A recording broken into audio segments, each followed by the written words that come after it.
Hello, ഇന്ന് നമ്മൾ പരിചയപ്പെടുത്താൻ പോകുന്നത് ഹോമലോമിന എന്ന് പറഞ്ഞ പ്ലാന്റാണ്. നല്ല രസമാണ് ഇത് കാണാൻ. നമ്മുടെ ട്രോപ്പിക്കൽ ഗാർഡനൊക്കെ സെറ്റ് ചെയ്യുന്നവർക്ക് ഏറ്റവും നല്ല പറ്റിയ പ്ലാന്റാണെന്ന് ഞാൻ പറയത്തുള്ളൂ.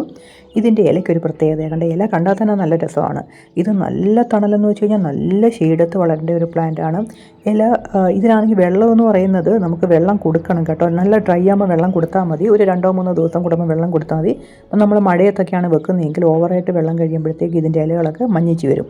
അപ്പോൾ മഴ സമയത്ത് അധികം വെള്ളം കിട്ടാത്തടത്ത് വെച്ചാലും മതി. പക്ഷേ ഒരു കാരണവശാലും വെയിലുള്ള സ്ഥലത്ത് വെക്കരുത്. ഈ ഒരു ചെടി വെയിലില്ലാത്ത സ്ഥലത്തേ വെക്കാവുള്ളൂ. എപ്പോഴും നല്ല കുളിർമയുള്ള സ്ഥലം നോക്കി വെക്കണം. എപ്പോഴും നല്ല രീതിയിൽ മിസ്റ്റി ആയിട്ടുള്ള സ്ഥലത്ത് വെക്കുകയാണെങ്കിൽ നല്ല ലീഫായിരിക്കും ഇതിന് വരുന്നത്. ഇപ്പം നമുക്കിതിൻ്റെ തൈകളൊക്കെ അവൈലബിൾ ആയിട്ടുണ്ട്.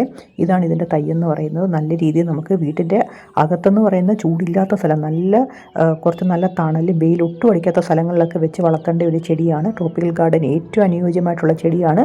ഈ ചെടിക്ക് ഇപ്പോൾ വില വരുന്നത് 100 രൂപയാണ്, 100 റുപ്പീസാണ് ഇതിൻ്റെ വിലയെന്ന് പറയുന്നത്. അപ്പോൾ ഈ ചെടി ആർക്കെങ്കിലും ആവശ്യമുണ്ടെന്നുണ്ടെങ്കിൽ നമ്മുടെ വാട്സാപ്പ് നമ്പർ കൊടുത്തേക്കാം, അതിൽ കോൺടാക്റ്റ് ചെയ്യണം. Thanks for watching.